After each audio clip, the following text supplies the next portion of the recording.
Hello there, YouTubes. How the devil are we all? I am rather hungover, but thank you for asking. I thought I'd give you my initial reactions to the general election results and so on and so forth.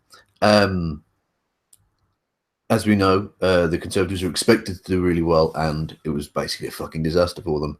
Yay. They got 318 votes, which is 8 seats short of a majority. So we now have what's called a hung parliament, which is hilarious. Cue the usual jokes of I like my parliaments like I like my men. Hung.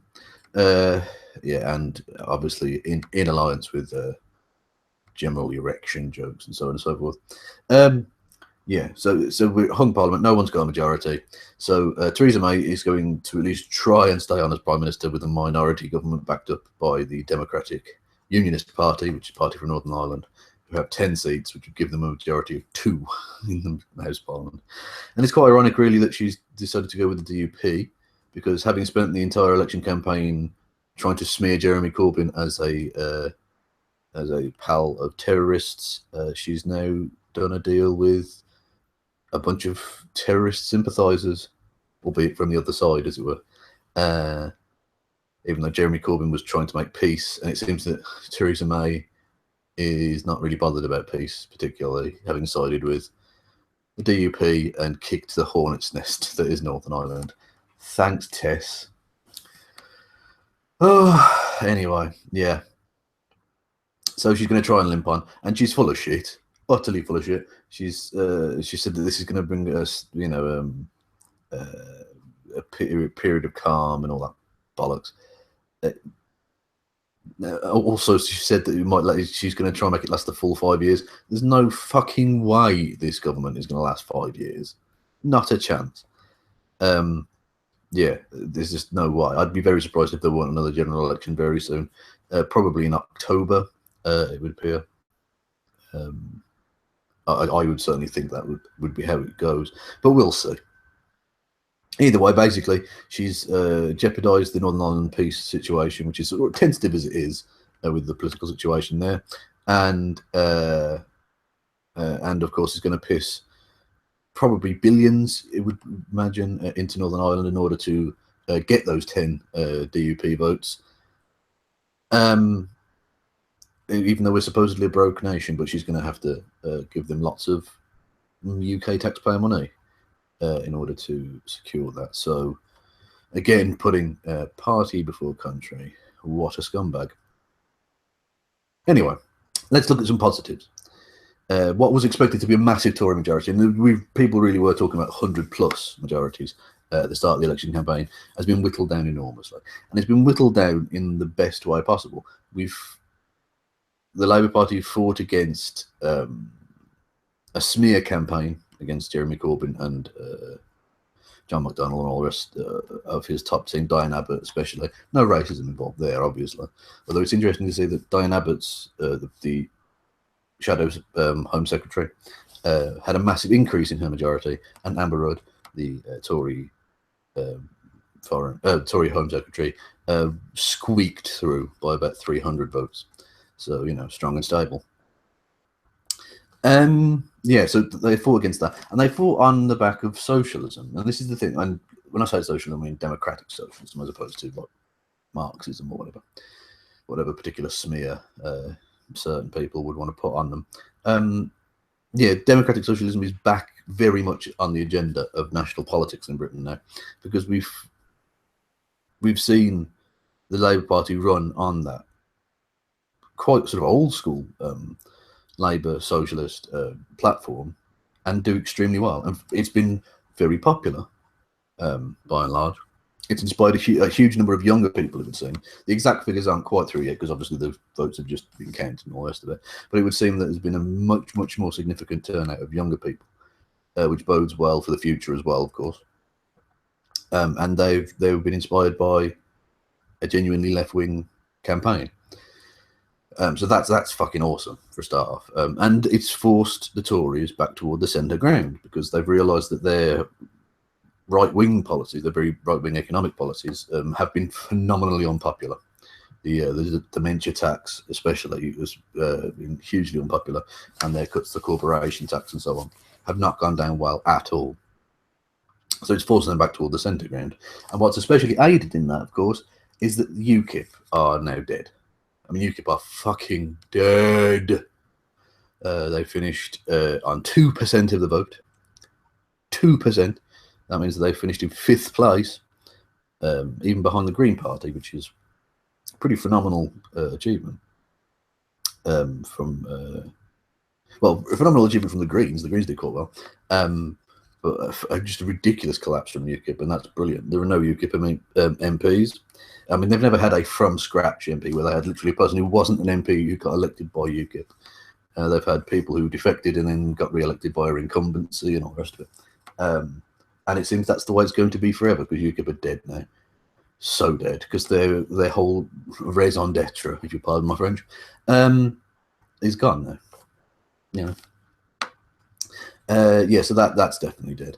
And of course, a record number of female MPs returned, 206, I believe, which is still a small percentage. It's still very much not 50-50, anywhere near it, but still progress. So that's something positive. In terms of going forward, some of the positives would include the hard elements of the Tory manifesto and the Tory plans are dead now. Fox hunting, there is no fucking way that fox hunting can get passed with the numbers that are in Parliament now. Because every Labour MP, every SNP MP, every Lib Dem MP is going to vote against it. The DUP might vote for it, who cares? And lots of Tory MPs would vote against it as well. So there's no way. I'd be very, very surprised if they even try and introduce the bill, let alone actually get it passed. There's no way. That's dead. That's gone. Hard Brexit. I made the joke, and I think it's quite a good joke, about Theresa May's hard Brexit being in need of some Viagra, because I mean, she said on Downing Street when she was announcing that she was going to try and stay on as Prime Minister with the minority government, that the Brexit plans would go ahead as they were. I don't think there's anyone who believes that. The sort of main players will stay in place, you would imagine, just because Theresa May is now so weakened by this fucking disastrous result that there's no way she can realistically make huge cabinet reshuffles and all the rest of it. But in terms of actually getting some deal past Parliament, there's no way they can do the hard far-right Brexit thing that they were going to do, the kind of UKIP Brexit that we were looking at. That's gone. And without the pressure of UKIP at the ballot box, that'll make it easier for them to do that, actually. So, again, I think in the long term, for all of the other good bits I've just mentioned, the best bit is that UKIP are dead now, because they have been nothing but a poisonous, toxic influence on British politics, and we need worry about them no longer. British politics will be so much the better for their demise. So yeah, we'll wait and see how long this Parliament lasts, how long this government lasts. I'd be very surprised if it lasts 6 months, or roughly that sort of thing. I'd be surprised if there wasn't an election this year, just because even with that ridiculously fragile coalition, there's not. Yeah, they've still only got a majority of 2, which is just farcically untenable, really. Given that you've now got a rejuvenated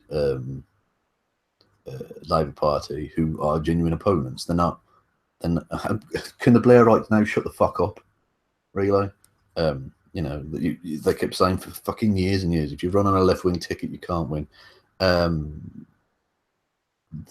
We've just pulled off one of the most amazing results, fighting on the most left-wing ticket that I say we. I'm not a member of the Labour Party or anything. The Labour Party have for the last generation, basically. So the Blairites need to shut the fuck up for a bit. Yeah, so you've got a rejuvenated Labour Party genuinely opposing Tory plans, which will be genuinely effective. Stop on the Tories, which is something that has been lacking for the last 7 years. Unfortunately, the Labour Party has been really piss poor and ineffectual opposition, and I can't see that happening now, just because the numbers are there, the will is there, and the leadership, which was looking pretty rocky for the majority of the last year and a bit he's been in power, is firmly ensconced now. There's no way they're going to get rid of him. There's no way they could, having just pulled off one of the most stunning election turnarounds ever, basically. So those are the really positive elements I can see going forward, and of course, for the fact they might seem like a Pyrrhic victory in some senses, because Theresa May is still Prime Minister. She's hulled below the waterline. It's a matter of time before this government sinks, and then the Labour Party will be in so much the better position to force a situation where, even if statistically they can't necessarily get a huge majority or anything, they'd be able to form some sort of government in the not too distant future. So, considering where we were a month ago, where it looked like a huge Tory majority and just an electoral and political landscape of fucking biblically terrible proportions, we're in a much, much better place now. I feel hugely optimistic for the future, which is something I haven't about British politics for quite some time. So it's the sun is shining both literally and metaphorically, and I feel much the better for it. Albeit that I'm also hungover as fuck. I was drinking a lot last night, and we did a live stream which went on for hours, but I can't remember very much about it, over on the Logical Llama and Skeptical Squirrel channel, linked below.